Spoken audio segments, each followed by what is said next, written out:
আগের ভিডিওতে দেখাইলাম যে আমরা আসলে খাবার দিছি ঘেরে, খাবার দিয়ে দিতে এই যে বললাম ঘেরে একটা এই যে টানা জাল দিয়ে টান দেবো এখন মাছ দেখার জন্য।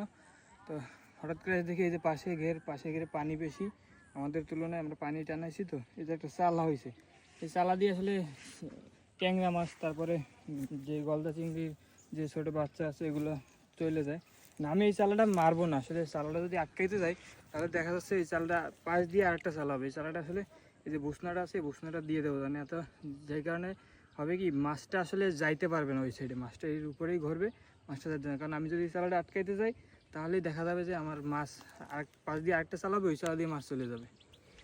দেখুন এটা কীভাবে আটকে, চালাটা ছোটো কিন্তু মাছ যাওয়ার মতো না, কিন্তু পানি আসে দেখেন, দেখলি বোধ এটা দেখা জুম করে কী কী ছিল পানি আছে, এই যে কালো পানি দেখা যায়। করলে ওঠে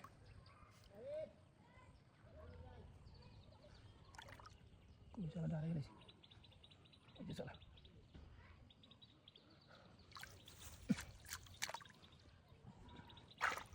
আমি কী করবো জানি এই বুসনাটার চারিপাশে মাটি দিয়ে দেবো, যার ফলে হবে কি মাছটা আসলে যাইতে পারবে না, মাছটা এর উপরে এসে ঘোরাঘুরি করবে কিন্তু যাইতে পারবে না।